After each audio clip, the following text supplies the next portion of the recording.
ሰላም ሰላም ውድ የኢትዮ አካዳሚ ተከታዮች ሰላማችሁ ዛሬ ያላችሁበት፣ እኔ ደህና ነኝ እግዚአብሔር ይመስገን። በዛሬው ትምህርታችን ባለፈው በሰራውላችሁ ቪዲዮ ደስተኛ እንደሆናችሁ በኮሜንት አሳውቃችሁኛል። ስለዚህ ቀጣይ ክፍል ስራልን ስላላችሁኝ በመጽሐፉ ቀጣይ ክፍል ልሰራላችሁ መጥቻለሁ ማለት ነው። ስለዚህ ባለፈው ሞክሸ ፊደላት የሚባሉትን መጽሐፍ ላይ አውጥቼ አማርኛ ክፍል 2 መጽሐፍ ላይ የአማርኛ የሁለተኛ ክፍል መጽሐፍ ላይ አስተምሪያችሁ ቪዲዮ ሰርቼ ነበረ። እንደወደዳችሁት በኮሜንት አሳውቃችሁኛል። ቀጣይ ክፍል ስራልን ባላችሁ መሰረት ዛሬ ቀጣዩን ክፍል ይዤላችሁ ቀርብ ያለው ማለት ነው።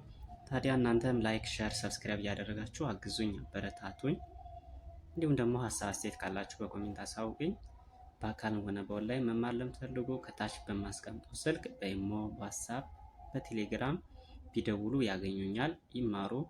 አማርኛ ከጀማሪ ከሀ ጀምረው እየተማሩ እያነበው እየጻፉ ነው ያሉትና ስለዚህ እየደወላችሁ መማር ትችላላችሁ ማለት ነው። የተለያዩ ትምህርቶችን እናስተምራለን። አማርኛ፣ እንግሊዘኛ፣ ሂሳብ እንዲሁም የተለያዩ ቋንቋ ትምህርቶችን ለጀማሪዎች ከመጀመሪያው ጀምሮ እያስተማርን እንገኛለን ማለት ነው። ስለዚህ ትምህርቱ የሚሰጠው በሳምንት 5 ቀን በየቀኑ አንዳንድ ሰዓት በፈለጋችሁ ሰዓት መርጣችሁ በሱ ሰዓት እየገባችሁ ትማራላችሁ ማለት ነው። ስለዚህ ይደውሉ፣ ይማሩ። ዛሬ ደግሞ ይዤላችሁ የመጣሁት የአማርኛ ውስብስብ ፊደላት የሚባሉ አሉ። በአማርኛ ውስጥ ከ34ቱ ፊደላት ውስጥ ውስብስብ ፊደላት የምንላቸው ወይም ደግሞ በተለምዶ ስንጠራቸው እኛ ዲቃላ ሆሄያት ብለን እንጠራቸዋለን ማለት ነው። የአማርኛ ዲቃላ ሆሄያት እንላለን ብዙ ጊዜ። ስለዚህ የአማርኛ ውስብስብ ፊደላት የሚባሉትን አብረን እናያለን ማለት ነው። ስለዚህ በምትከታተሉበት ሰዓት በደብተር እየጻፋችሁ ብትከታተሉ ሞር ይገባችኋል፣ አንደርስታንድ ማድረግ ትችላላችሁ በቀላሉ ማለት ነው። ስለዚህ እየጻፋችሁ ብትከታተሉ ይመረጣል። አብረን እናያለን ማለት ነው። ተከተሉኝ።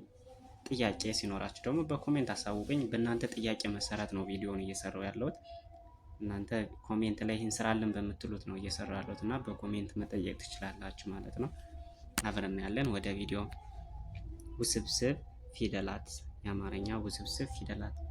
ከአማርኛ ውስብስብ ፊደላት ውስጥ የመጀመሪያዎቹ እናያቸው። ከዚህ ጋር ሏ እና ሟ ተጽፏል። ከዚህ ጋር ሏ ማለት የለቤት ሏ ማለት ነው። የለ ሏ፣ የመ ደግሞ ሟ ብለን እናነባቸዋለን ስናነብ ማለት ነው። ስለዚህ እነዚህ ውስብስብ ፊደላት ተብለው ይጠራሉ።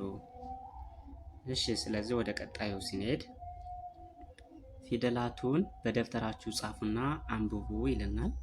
ስለዚህ አነበብናቸው። ሏ፣ ሟ ብለን እናነባቸዋለን። ስለዚህ ቀጣይ ደግሞ በቃላት እንዴት ተጽፈው እንደሚያገለግሉ ቃላት ላይ እንዴት እንደምንጠቀማቸው ቃላት እየጻፍን እናያቸዋለን ማለት ነው። ቀጣይ ከዚህ ጋር ማጣመር ይላል። ጽፈን እያጣመርን ማንበብ ማለት ነው። አጣምራችሁ በመጻፍ አንብቡ ይላል ከዚህ ጋር። ስለዚህ ምሳሌ ይልና ሟ ሟ በአንድ ላይ ሟሟ ብለን እናነባቸዋለን ማለት ነው። ስለዚህ ግዛ ሟ ሟ በአንድ ላይ ስናያይዘው ሟሟ ሟሟ ብለን ለመጻፍ ዲቃላ ሆሄያት ወይም ውስብስብ ፊደል ያስፈልገናል ማለት ነው። በእነዚህ ነው የምንጽፈው። እሺ፣ ቀጣይ አንደኛ ላይ ስንሄድ ባ ሏ በአንድ ላይ ሲነበብ ባሏ ብለን እናነባዋለን ማለት ነው። በአንድ ላይ ስናነባው ባ ሏ ባሏ። እሺ፣ ሁለተኛ ላይ ስንሄድ ላ ሟ ላሟ በአንድ ላይ ላሟ ብለን እናነባለን። እሺ፣ ወደ ቀጣዮቹ እንሄዳለን ማለት ነው። እነዚህን ካየን ሁለተኛ ላይ የተቀመጡት ደግሞ ውስብስብ ፊደላት ተብለው መጽሐፉ ላይ የተቀመጡት እዚህ ጋር የአማርኛ ሁለተኛ ክፍል መጽሐፍ ላይ ነው እያነበብን የምንገኘው። ውስብስብ ፊደላት ብሎ ያስቀመጣቸው ቀጣይ ደግሞ ምንድነው? ሷ ሿ፣ ሷ እና ሿ ይባላሉ። የሰቤት ሷ ብለን እናነባለን። የሸ ደግሞ ሿ ብለን እናነባቸዋለን።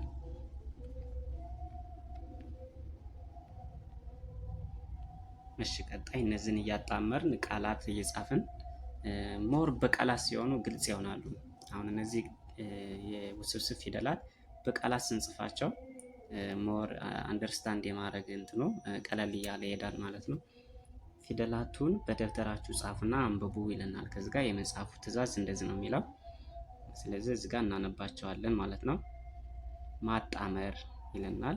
አጣምራችሁ በመጻፍ አንብቡ ብሎ ትዕዛዝ ተሰጠናል። እዚህ ጋር ምሳሌ ይልና ምሳሌ ሰርቶልናል። ል ብ ሷ በአንድ ላይ ልብሷ ብለን እናነባለን። ልብሷ። እሺ ቀጣይ አንደኛ እሷ በአንድ ላይ እሷ ብለን እናነባቸዋለን። በአንድ ላይ ምን ይላል? እሷ። እሺ ወደ ሁለተኛው ስንሄድ ሻ ሿ በአንድ ላይ ስናነባው ሻሿ ሻሿ። እንደዚህ እያልን እናነባቸዋለን። እሺ ወደ ቀጣይ ስንሄድ ደግሞ ከዚህ ጋር ያው በመሃል አንዳንድ እንትኖች አሉ። ከውስብስብ ፊደላት ውጭ የተጻፉ ጥያቄዎች አሉ። እነሱን እየሰራናቸው ብንሄድ ተመራጭ ይሆናል። ግልጽ እየሆነላችሁ ይሄዳል። እሱን እየሰራናቸው ብንሄድ ለእናንተ ግልጽ እየሆነላችሁ ይሄዳል ማለት ነው። እሺ እነዚህን ጥያቄዎች አብረን እንሰራቸዋለን። ከዚህ ጋር ምንድን ነው የሚለው? ቃላቱን ከስዕላዊ መግለጫዎች ጋር አዛምዱ ነው የሚለን ትዕዛዙ። ከስዕላዊ መግለጫዎች ጋር አዛምዱ ነው የሚለን። ስለዚህ ስዕላዊ መግለጫዎች የምንላቸው በስዕል መልክ የተቀመጡ እነዚህ ማለት ነው። በስዕል መልክ የተቀመጡት እነዚህ ስዕላዊ መግለጫዎች ይባላሉ። ስለዚህ እነዚህን ጽሑፎች ከነዚህ ከስዕላዊ መግለጫዎች ጋር ማዛመድ ማለት ነው። ማዛመድ ማለት ምንድን ነው? ቃሉንና ይህን ስዕሉን ተመሳሳይ ማድረግ ማለት ነው። ማዛመድ ተቃራኒ ሊሆን ይችላል፣ ተመሳሳይ ሊሆን ይችላል። ነገር ግን ማዛመድ ማለት የሚስማማውን መምረጥ፣ ከስዕላዊ መግለጫዎች ተስማሚውን መምረጥ ማለት ነው። ስለዚህ የመጀመሪያውን ስንሰራ ለምሳሌ ተሰርቷል። ከዚህ ጋር ምሳሌ ከዚህ ጋር ተሰርቷል። እዚህ ጋር ሀ ለ ሐመርዋ መ ሰ ተብሎ ተቀምጧል። ስለዚህ የሚዛመደውን እዚህ ጋር ሐመርዋ ሀ ለ እያልን እናስቀምጣለን ማለት ነው። ስለዚህ እዚህ ጋር ስንሰራ ለምሳሌ አንደኛው ቀሚስ ይላል። የመጀመሪያው ቀሚስ ብሎ ተቀምጦልናል። ስለዚህ የዚህን የሚዛመደው የቱ ነው ብለን ስናይ ምስሉን ስናይ ከዚህ ጋር ቀሚስ የሚል እንፈልጋለን። ቀሚስ የትኛው ጋር እንዳለ ምስሉን እንፈልጋለን። የትኛው ፊደል እንደያዘው ቀሚስን እናያለን። ስለዚህ ይሄ የመጀመሪያው አይደለም፣ ይሄም አይደለም። ሐመርኋ ላይ ይሄ ቀሚስ ነው አይደል? ይሄን እንመርጣለን ማለት ነው። እንዲታያችሁ እንደዚህ ወጣ ማድረግ እችላለሁ። ቀሚስ፣ ይሄ እዚህ ጋር የሚታየው ቀሚስ ነው ማለት ነው። ስለዚህ ለአንደኛው የሚሆነው ማን ነው ማለት ነው? በየነው መሰረት ቀሚስ የሚለው ሐመርኋ ብለን እንሰራለን። ተሰርቷል። እዚህ ጋር መልሱ የመጀመሪያው ለምሳሌ ተብሎ። ስለዚህ እዚህ ጋር ሐመርኋ ቀሚስ ብለን እንሰራለን ማለት ነው። ለአንደኛው ቀሚስ ተብሎ ተሰርቷል።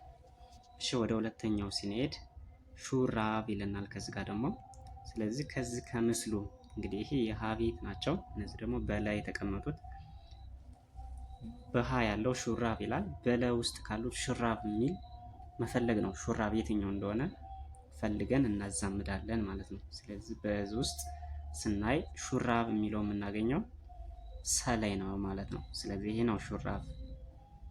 ስለዚህ ሹራብ የሚለው ይሄ ስለሆነ ሰ ብለን እንሰራለን ከዚህ ጋር ማለት ነው። መልሱን ሰ ብለን እንሰራለን። ሰ ብለን እናስቀምጣለን መልሱን። ግልጽ እየሆነላችሁ ነው ብዬ አስባለሁ። ስለዚህ ሰ ብለን እንጽፋለን። ከዚህ ጋር መልሱ ሰ ይሆናል ማለት ነው። እሺ ሁለት ጥያቄ ሰራን ማለት ነው። ወደ ሶስተኛው ጥያቄ ስንሄድ ጋቢ ይልናል። እንግዲህ እዚህ ጋር ጋቢ መፈለግ ነው ያለብን። ከለቤት እንሄድና ጋቢን እንፈልጋለን ማለት ነው።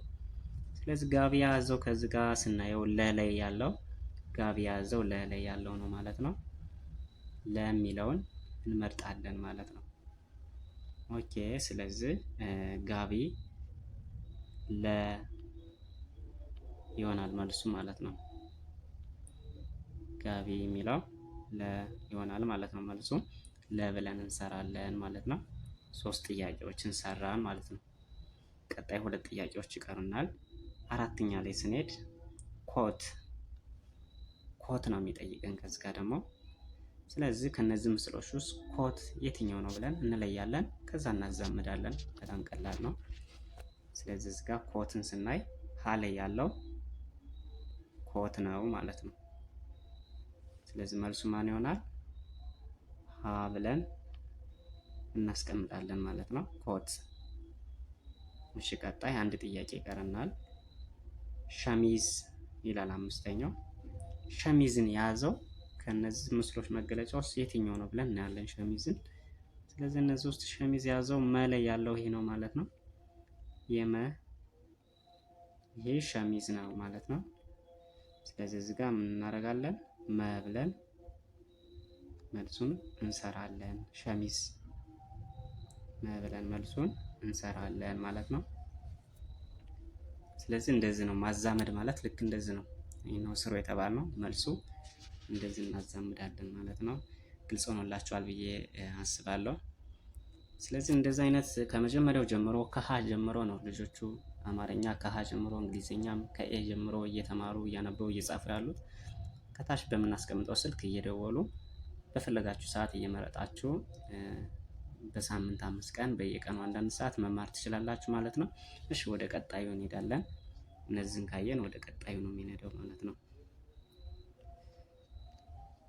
እሺ ውድ የኢትዮ አካዳሚ ተከታዮች ቀጣይ ውስብስብ ፊደላት ብሎ አስቀምጦልናል። አሁንም ከላይ ልክ እንዳየናቸው አሁንም ደግሞ ውስብስብ ፊደላት የተባሉትን ከዚህ ጋር አስቀምጦልናል።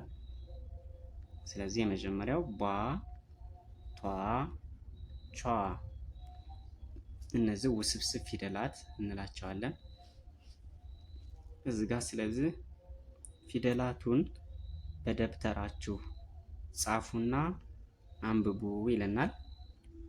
ስለዚህ ትዕዛዙ የአማርኛ መጽሐፍ ትዕዛዙ እንደዚህ ነው የሚለው። በደብተራችሁ ጽፋችሁ አንብቡ። እየጻፋችሁ ብታነቡ ሞር ለእናንተ የማስታወስ እና የመረዳት አቅሙ ቀለል ይላችኋል ማለት ነው። ስለዚህ እንድጽፉ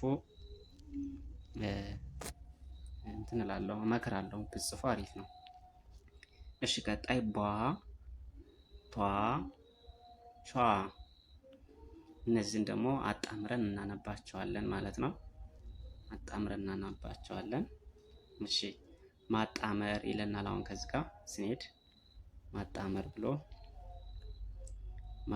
ብሎ አስቀምጦልናል። አጣምራችሁ አንብቡ ይላል ቀጣዩ። ስለዚህ አንደኛ ስናይ ሹ ራ ቧ በአንድ ላይ ስናነባቸው ሹራቧ ብለን እናነባቸዋለን። እሺ ሁለተኛ ባ ቷ በአንድ ላይ ስናነባቸው ባቷ ብለን እናነባቸዋለን። ባቷ። እሺ ሶስተኛ አ ማ ቿ በአንድ ላይ ስናነባቸው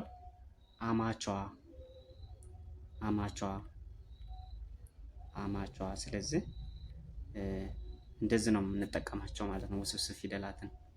የመጀመሪያው ሹራቧ፣ ባቷ፣ አማቿ ይላል ማለት ነው። ስለዚህ እነዚህን እንደዚህ እንጽፋቸዋለን ማለት ነው። እሺ ወደ ቀጣይ ስንሄድ አሁንም ውስብስብ ፊደላት አሉ፣ ሌላ ፊደላት። የቀጣዮቹን ደግሞ እናያቸዋለን ማለት ነው። ግልጽ እየሆነላችሁ ነው ብዬ አስባለሁ። እንግዲህ ግልጽ ካልሆነላችሁ ደግሞ በኮሜንት አሳውቁኝ። ቀጣይ ውስብስብ ፊደላት ብለን እዚህ ጋር ያስቀመጣቸው መጽሐፍ ላይ ኗ፣ ኟ። ስለዚህ የነ ቤት የመጀመሪያው የነ ቤት ኗ፣ የኘ ቤት ደግሞ ኟ ናቸው ማለት ነው። ኗ፣ ኟ ብለን እናነባቸዋለን። እሺ ስለዚህ እነዚህን ቀጣይ እናያለን ማለት ነው። እነዚህ ፊደሎች ስናይ ደግሞ ከዚህ ጋር ምንድን ነው የሚለው? ፊደላቱን በደብተራችሁ ጻፉና አንብቡ ይለናል ማለት ነው። ስለዚህ ስናነብ ከዚህ ጋር ኗ ኟ፣ ሁለቱም ኗ ኟ ብለን እናነባቸዋለን። ስለዚህ ልክ ከአሁን በፊት እንዳየናቸው ወደ ቀጣዮቹ ደግሞ ቃላት እየመሰረትን እየነጠልን እናነባቸዋለን ማለት ነው። እሺ ቀጣይ እዚህ ጋር መነጠል ይለናል። መነጠል ፊደሎቹን ነጥላችሁ ጻፉና አንብቡ ይለናል። ከዚህ ጋር እንደዛ ነው የሚለን። ስለዚህ ምሳሌ እናያለን። ከዚህ ጋር ምሳሌ ኗ ሪ በአንድ ላይ ኗሪ ብለን እናነባቸዋለን። ቃላት ስንጽፍባቸው ኗሪ ብለን እናነባቸዋለን። እሺ አሁን ከዚህ ጋር የተጻፉትን እናነባለን። የመጀመሪያው ምኗ ምኗ ምኗ፣ ሁለተኛ ጎኗ ጎኗ ጎኗ፣ ሶስተኛው ሞኟ ሞኟ ሞኟ። እሺ አራተኛው ቀኟ ቀኟ። አምስተኛው ትንኟ ትንኟ። ስለዚህ እዚህ ጋር ስናነብ ትንኟ፣ ቀኟ፣ ሟኟ፣ ጎኗ፣ ምኗ እንደዚህ ይጻፋሉ ማለት ነው። በውስብስብ ፊደላት ቃላት ሲመሰረት እንደዚህ ነው የሚጻፈው ማለት ነው። እሺ ከዚህ ጋር ደግሞ በቷ እና በቿ የተሰሩ አሉ። እነዚህን አብረን እንያቸው። እሺ ይታያል ብዬ አስባለሁ።